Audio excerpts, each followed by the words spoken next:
Bonjour, je suis Santine Le Bonheur, je suis psychologue du travail à l'AIPVR et je suis là aujourd'hui pour répondre à vos questions sur les RPS en période de confinement.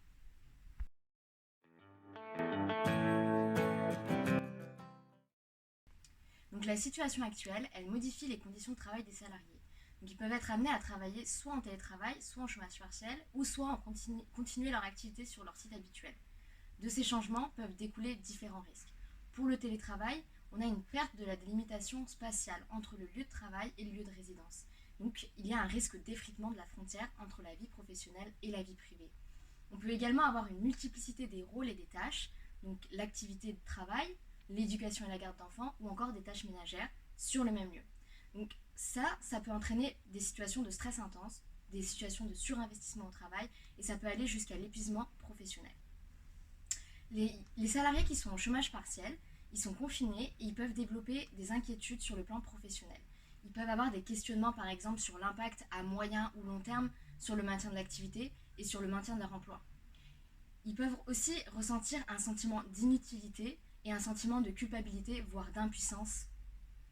Les salariés qui continuent leur activité sur leur lieu de travail, il ne faut pas les oublier, c'est des personnes qui sont également exposées à des risques dans le sens où, par exemple, ils peuvent développer des sentiments d'insécurité et de danger pour leur santé, mais également le climat social dans l'entreprise peut être altéré, notamment avec des situations de stigmatisation d'un ou plusieurs salariés en cas de symptômes.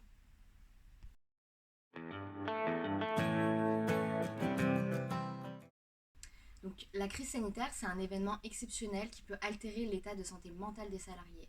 Ils peuvent être plus à risque d'éprouver des émotions négatives telles que l'anxiété et la peur, par exemple liées à la sensation de perdre bientôt son emploi, du stress qui peut être par exemple lié à une perception d'incapacité de faire face à une charge de travail importante, un sentiment d'isolement lié au confinement, un sentiment de frustration lorsque par exemple l'activité est modifiée et il y a une perte de sens au travail, mais également des sentiments d'ennui lorsqu'il y a sous-charge de travail. Ce mal-être, ça peut entraîner des conséquences négatives importantes pour la santé, comme par exemple des troubles de l'alimentation ou le recours à des conduites addictives.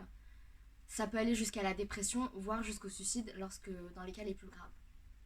Il est nécessaire d'être particulièrement vigilant du coup vis-à-vis de ces risques, en notamment renforçant le soutien et la présence de l'encadrement.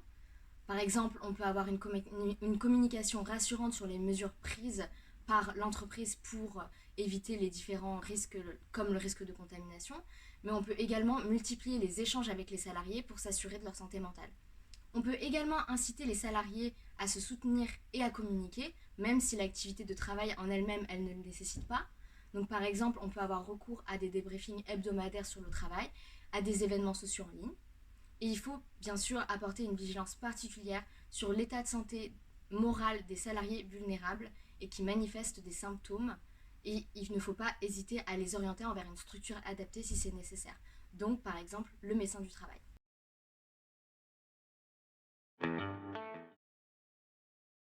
Donc le changement des conditions de travail, le climat anxiogène et les difficultés liées à la crise sanitaire, ça peut favoriser des situations de violence dans l'entreprise.